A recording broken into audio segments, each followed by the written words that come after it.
Welcome to Dear Sandy. I'm Sandy Galef, a member of the New York State Assembly, representing parts of northern Westchester and parts of Putnam County. And today we're going to be talking about our students, our young people, our young adults, and what is going on in the whole area of mental health and other issues that they are facing. And I have two wonderful guests with me today. First, on my left is Dr. Richard Catanzano, and you are the chairman of psychiatry of the Northern Westchester Hospital. Do I have it right? Yes, you do. Okay, Thank good. you. Thanks for having me. And Judy Mezey, who is the assistant director for community-based programs for student assistance, which, student assistance has been around for a very long time. Very right, long Judy? time. I'm trying to remember, like 40 years or so. Something like that, yeah. Right. And we are in many of the high schools and junior high schools throughout Westchester County, and we also work in many of the communities throughout Westchester. We do substance abuse prevention, counseling. We work with communities to look at what their substance abuse issues are and to address them. We have a new mental health counseling component as well. We do bullying prevention, drinking, drugging and driving prevention, because we find that marijuana impaired driving, prescription drug abuse impaired driving are sort of newer and concerning issues out there. And we do a lot of work with community partners. So we work a lot with Northern Westchester Hospital and the physicians there around educating people about how these substances impact on mental health and on physical health, things like lung health, vaping and lung health, et cetera. So you have a nice relationship here. Yes. And so you find that people are coming to the hospital or to a doctor's office or whatever with many of these issues that Judy has mentioned. Yeah, I mean, more and more we're seeing, particularly in the emergency room, young people, older people as well, but young people in particular coming in with the effects or side effects, if you will, of using marijuana, vaping marijuana. They're coming in having full-blown panic attacks. They're coming in completely psychotic, having delusional thinking, seeing things, hearing things, really scared. The irony is that many of these people kids are using it to help calm their nerves, help with sleep. It sounds like it's just doing the opposite. Well, it is in many cases, and you just don't know and you can't predict. I will say that, over the past 20 years, there's been a phenomenal increase in the concentration of the active ingredients, if you will, of marijuana, which is THC. It's tripled in potency. So now the marijuana we're seeing is extremely potent and therefore can be extremely dangerous. This, as I was talking about earlier, this is not the marijuana that was being smoked at Woodstock or, And I think a lot of people think about it as we're dealing with this issue in Albany about recreational marijuana. I think many people do think it's what it was like in the 60s and 70s. Right. And what you're saying is it's not that kind of marijuana. It's not at all. And, they're engineering it to be more and more potent. And as Judy can tell you and show you, that the devices in which they're creating to deliver these products are more and more efficient at delivering them. And very easy to conceal, so you don't know who or when they're using it, really. It's not as overt as it used to be. It's interesting because I've heard some of young people that I know that are in high schools and so on, and they say, oh, our friends are, all smoking, and the teachers don't even know that they are, Right. and you have to really watch the restrooms and all of this. And, there's such a tug of war with many young people, whether they go with the crowd, part of the peer issue, or whether they stand up and say, no, this isn't for me. So is that part of the That is a education? huge part of what we do. We run programs in the schools to help amplify the voices of the young people that are making healthy decisions, because we know that in most schools, many of the kids are making really healthy decisions, but their voices aren't as loud and they're not as attractive. The stories aren't as bold and out there as the stories of the kids that are using. So we have to find ways of helping those kids be more persuasive in making healthy choices. We also talk to parents. So one of the things that we talk to parents about is helping to teach your child how to say no from a very early age. So when your child's much younger, it might be saying no to petting a puppy that's on the street, or saying no to going with somebody that you don't know. And even if your friend is doing it. Even if your friend is doing it, Right. exactly. How to say no to that friend. For older kids, that conversation changes, but the skills remain the same. So you want to help teach your child how, when they're presented with something like a vape device or marijuana, how can you say no effectively and mean it? And one of the things we tell parents is kids learn from them. So if parents can't say no to their kids, kids are going to have a harder time saying no to their peers. So parents need to also model that themselves, setting That's good got to be a limits. hard one in this That day and is age. a hard one, and it makes me glad that my kids are up and grown. Mine aren't. But So you take that to heart yes, too, exactly. right? But it is setting an example too, because I think a lot of parents, they're using. And they're using kind of casually, and it gives this kind of tacit approval to, well, it's not a big deal. And perhaps for some people, adults, it might not be a big deal for them if they're using. But for young people with developing brains, and for many people, they just can't handle it. I think much like what you see with alcohol, there are plenty of people who can have a drink and they can be okay. There are many people who cannot. And I see those people as well, and those kids as well, in the emergency rooms, in the hospital beds. It can really wreak havoc. And I think there's this, people make this false comparison, marijuana is safer than alcohol. I don't believe that's so, and I think, unfortunately, we're not going to know for many years, or for at least a few years, if this does become more legal and widespread. I think you're going to see just that small subset of people you see in the emergency room is going to grow. Using marijuana, and you're going to see many more people with panic attacks and psychosis than we do already. And that's exactly what we're seeing coming out of states that have gone before us in legalization. So we are seeing emergency department admissions go up. We are seeing impaired driving crashes and fatalities skyrocketing in states that have legalized marijuana.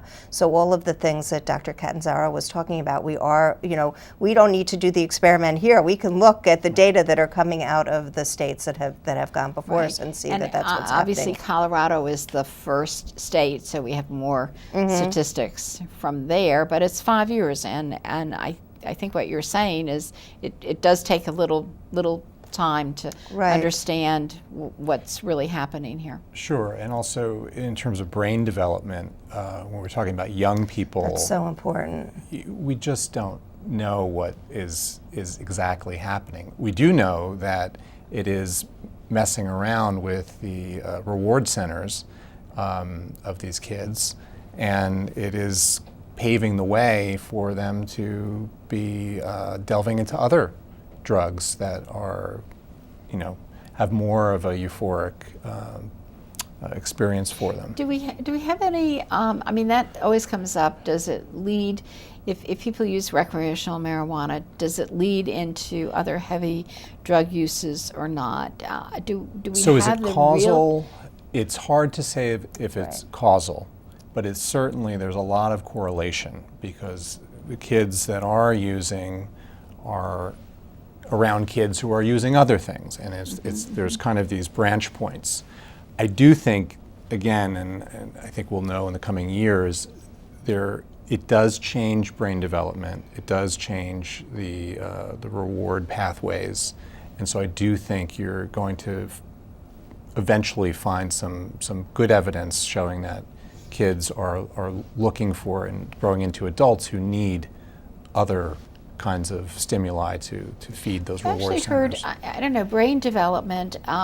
I think there's a difference between boys and girls maybe in brain development. I'm not sure, but we're up to maybe 20, 25 or Yes. something like that. Yes, Boys particularly. Boys longer. Yeah. Right.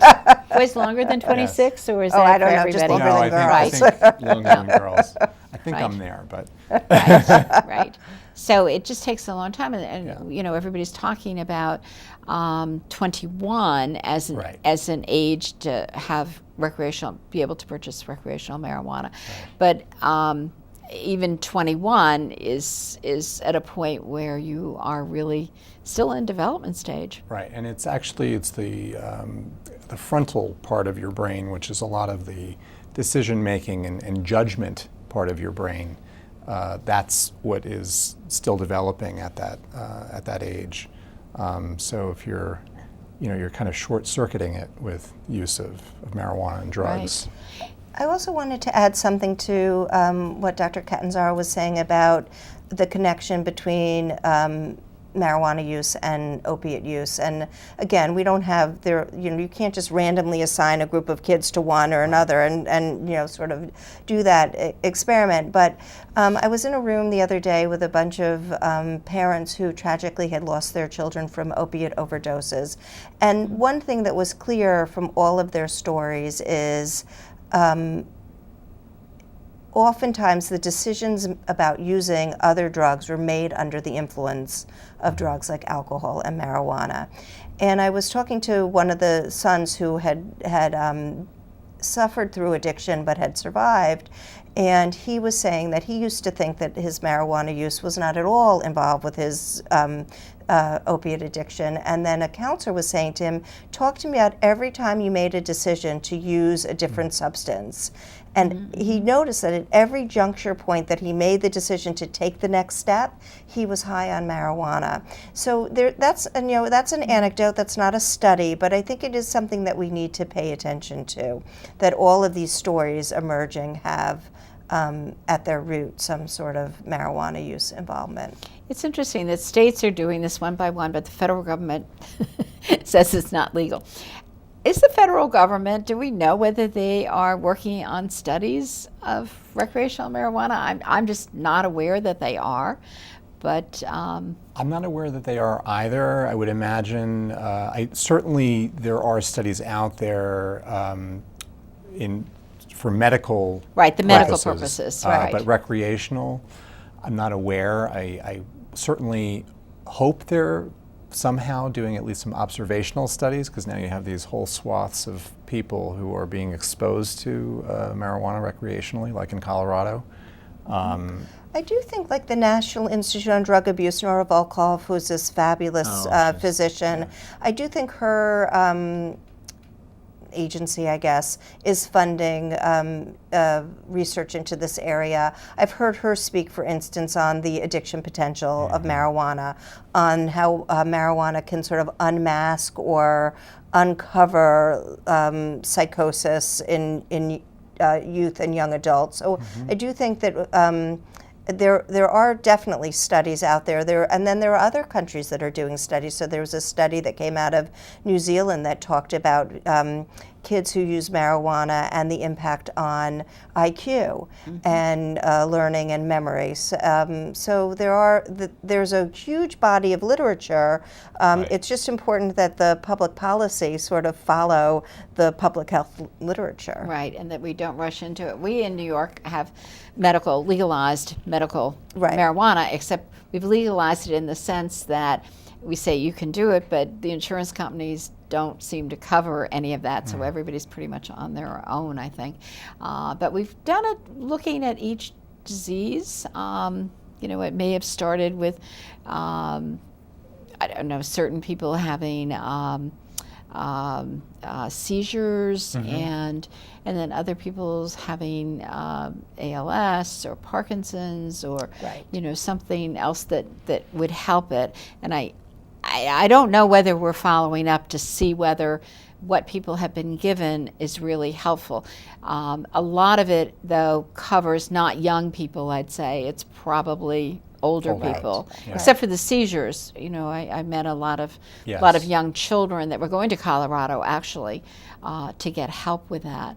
But that's, using it for the purpose of really helping you. Right. So the other question is, if you use recreational marijuana just for the fun of it, is it really helping you? Well, I'll just want to second what Judy said about Dr. Vokal, who's done a lot of the seminal research, and a lot of these are observational studies, and the one that she cited is that recreational marijuana use is associated with revealing or ushering in psychotic disorders years earlier than they would have normally appeared. So you're talking like 5-6 years earlier, people having psychotic breaks.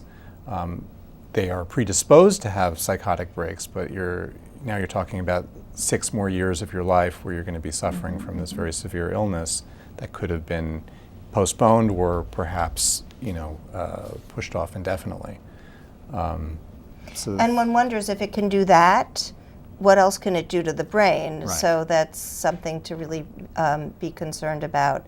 I think that a lot of our medicines are derived from plants, right? So very few people know, like aspirin, I believe, is derived from the bark of the willow tree. We don't call it... I love a willow tree. I love a willow tree too. We don't call it medicinal willow. We call it aspirin. And it does appear that certain, like Dr. Catanzano was saying, that the active ingredient in marijuana responsible for the high is THC. There are other cannabinoids like CBD that have been found really to be quite helpful, perhaps. I haven't actually seen the research on it in things like childhood seizures. We just need to be really careful and go slow and take a look at it. Before the opioid epidemic exploded the way it has, there was a very small study, my understanding is, that came out that said that people that got prescription opiates for pain would not become addicted to it. Well, that clearly is not true. Not true. So we have to make sure that we don't jump the gun again, that we really look at the data as they emerge and are thoughtful in how we then structure public policy around that. So do you think in structuring and in getting public policy, are we really investigating all these things from your perspective? I mean, I'm a legislator, so I guess I have to vote on all these things. But with the public, because I've had a forum, I've had a town forum on the pros and cons of having recreational marijuana, and and I have a divided constituency. Does everybody, have in-depth information? Do you find that as you're going around? I don't think so. No, it's kind of like just a feeling that it's okay because we have alcohol and they're doing it anyway? Yeah, and also I hear a lot of people, I like that you mentioned the willow tree, because there are a lot of people that come to me and say, well, I wanted something natural. I wanted something natural to treat my ex. And I get that. However, as I just talked about earlier, a lot of the marijuana you're seeing is very unnatural. It's very genetically modified to be, it's like the difference between an aspirin and rocket fuel. I mean, this is not a benign substance, not necessarily a benign substance. So, yeah, I think people they're not educated, and there isn't the kind of research that we would like, the kind of clean research we would like to kind of say, well, if you use this should happen. There are components like CBD that are used, and they're even doing studies in treating Right. PTSD and using it even in psychosis. But my understanding is CBD doesn't get you high, so that's Correct. And I would say that that's why having forums like this and the forum that you hosted and having this television show is so incredibly important, because even some of the basic facts that we're discussing here that I know so well because I do this for a living and I talk about it all the time, but the fact that the potency is so much greater now, that kids can be vaping these THC concentrates, that the local hospital is seeing kids coming in with panic attacks and psychotic symptoms subsequent to having used THC. These are things I think that the general public doesn't know, and why it's so incrably valuable to have something until like you're in it. You don't know probably. until you're in it, exactly. Yeah. And when you're in it, it might be too late. And so that's why this is an awesome opportunity. So we, Let's talk about the vaping. yeah.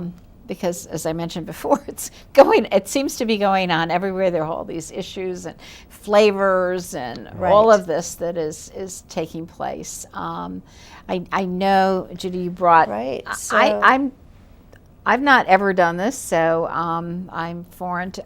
I have to admit, I used to be a smoker up until I was like 22, and I stopped. And I Good for just you. never, and I tell people the best thing to do is never start, because it's too hard to stop. That's so right. it's just better not to. But so that's why I would never participate. I've done that. And Right. yeah, the Right. problems that can come And, with it. and so. you got lucky, because there are a lot of Yes. people that started that really struggle with right. quitting. And So I we're have very, friends that can't stop. we're very Right. fortunate. Right. So this is the Juul, Juul, which is sort of the ubiquitous vaping device in Westchester.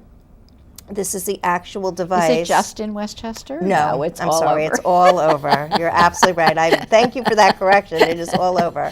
Right. And it has these little pods that are flavored, and each pod has the nicotine equivalent of a pack of cigarettes in it. In that small- one little pod. Right, And I right. should say right now that most of what I know about all of this I've learned from Dr. Catanzaro's colleague, Dr. Stumacher, who I believe was also on this Yes, show yes, right. at Northern Westchester, and he does a fabulous job explaining this. So these are very discreet. You can see it looks like a thumb drive. It charges just by popping into this and being put into your computer or your PlayStation. PlayStation, if you'd like. So a parent might not even notice that this is a vape device. Doesn't require a cigarette. It doesn't require a cigarette lighter or a match. That's what makes it different than cigarettes. So it has a battery right in it, and so it doesn't get hot to the touch. So if I was walking down the street and I saw my Assemblywoman walking towards me and I didn't want And you her to didn't know want her that to I know, was right. vaping, I could Right. very discreetly tuck this just about anywhere,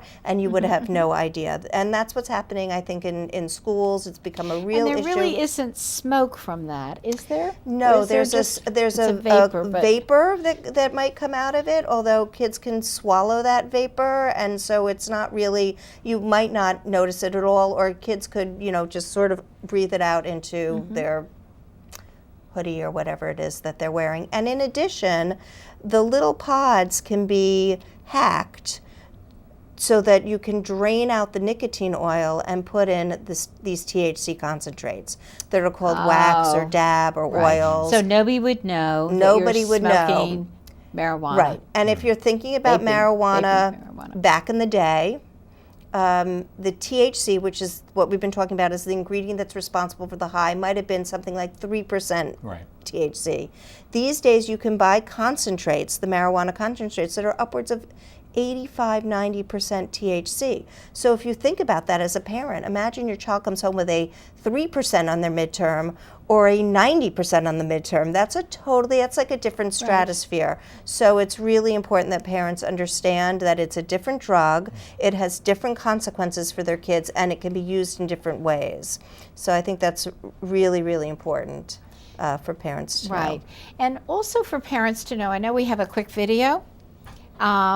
Yes. And there's one about the driving under the influence, I guess, Yeah. of Juul, or under the influence vaping or marijuana. Right. Really, although vaping can lead to distracted driving, which is something that we're very concerned about. So if you're fiddling around with anything when you're driving, you know, if you're fiddling around with the sandwich or your hair or your makeup or your vape or your phone, those are all problematic. But marijuana, by its very nature, the high that it produces interrupts many of the skills that we need for safe driving. Okay, let's listen Great. to the public Let's. service announcement. Thank We'll get you. that up there. Don't drink and drive talk also include don't use marijuana and drive. You taught them excellent driving skills, but what about marijuana use and driving? Drinking and driving don't mix, but using marijuana and driving is also a combination for disaster. It impacts driver alertness, concentration, coordination, and reaction time. Marijuana is the most common illegal drug found in drivers killed in crashes. Westchester parents need to set clear non-drug use expectations. Get the facts at powertotheparent.org.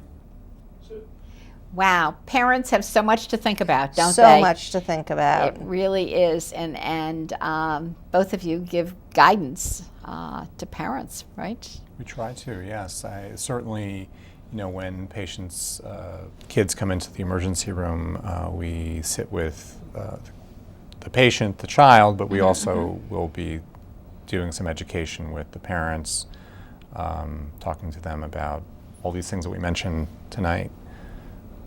And your colleagues are all over the place talking about these issues with parents and with students. So Dr. Stumacher, I think, is in a different school district every week talking to parents and kids about vaping, and he talks about the THC issues. And what's so amazing about what he does is he's a pulmonologist. So I work for a substance abuse prevention agency. I'm suspect in what I say, right? My agency tells me, go out and talk about that these things are dangerous. But he's a pulmonologist. He has no skin in this game, right? He just cares about lung health, and he talks to parents and teens about how dangerous this is. So it's really helpful what Northern Westchester is doing. It's about the lung health. It's about the Brain psychiatry, the health. brain health.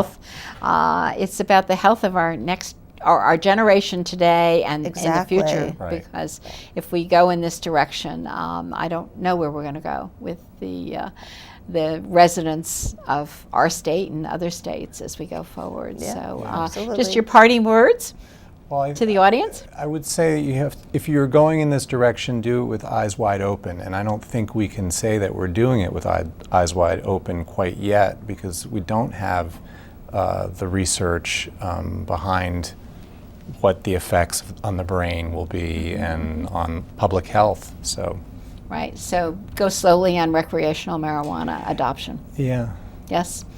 I think I would Same say thing? protect the brains of our, I would Yeah. really like to punctuate the brain health, that this is really about youth brain health, and we owe it to them to help them protect their brains. Right.